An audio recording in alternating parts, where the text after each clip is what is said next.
కర్నూలు జిల్లా రాజకీయాలు రోజుకో కొత్త మలుపు తిరుగుతున్నాయి. ఎవరికి వారు రాజకీయ భవిష్యత్తును దృష్టిలో ఉంచుకుని వారికి అనుకూలంగా ఉన్న పార్టీలోకి జంప్ అవుతున్నారు. ఈ క్రమంలో అధికార పార్టీనా ప్రతిపక్ష పార్టీనా అనే విషయం కూడా ఆలోచించకుండా వారి రాజకీయ మనుగడ కోసం కఠిన నిర్ణయాలు తీసుకుంటున్నారు. నంద్యాల ఉప ఎన్నికల నేపథ్యంలో ఈ వ్యవహారం మరింత తారాస్థాయికి చేరింది. టీడీపీలో ఉన్న శిల్పా మోహన్ రెడ్డి అనూహ్యంగా పార్టీ మారి వైసీపీ అభ్యర్థిగా పోటీ చేస్తున్నారు. అదేవిధంగా గత ఎన్నికల్లో వైసీపీ గుర్తుపై గెలిచిన భూమా నాగిరెడ్డి మరణంతో ఆయన అన్న కుమారుడు బ్రహ్మానందరెడ్డి టీడీపీ తరపున బరిలో నిల్చున్నారు. ఈ ఉప ఎన్నికలను అధికార టీడీపీ, ప్రతిపక్ష వైసీపీ ప్రతిష్టాత్మకంగా తీసుకున్న సంగతి తెలిసిందే. ఈ తరుణంలో ఆ పార్టీ అధినేతలకు కర్నూలు జిల్లాలో ఉన్న ఇద్దరు కీలక నేతలు ఈ ఉప ఎన్నిక సమయంలో హ్యాండ్ ఇవ్వనున్నారా అనే అనుమానాలు వ్యక్తమవుతున్నాయి. ముందుగా వైసీపీ విషయానికి వస్తే నంద్యాల ఉప ఎన్నిక నేపథ్యంలో ఆ పార్టీకి చెందిన పలువురు కీలక నేతలు, ఎమ్మెల్యేలు అక్కడకు తరలివచ్చి శిల్పా మోహన్ రెడ్డి తరపున పెద్ద ఎత్తున ప్రచారం చేస్తున్నారు. కానీ కర్నూలు జిల్లాకు చెందిన బనగానపల్లె సమన్వయకర్త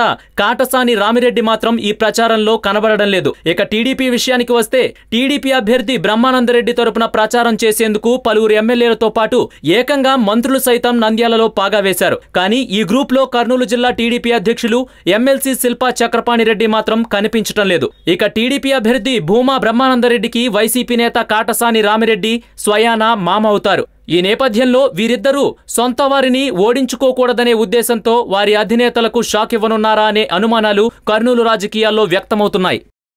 ఈ వీడియో మీకు నచ్చినట్లయితే లైక్ చేయండి, షేర్ చేయండి. మరిన్ని అప్డేట్స్ కోసం మా జనహితం టీవీని సబ్స్క్రైబ్ చేయడం మాత్రం మర్చిపోకండి.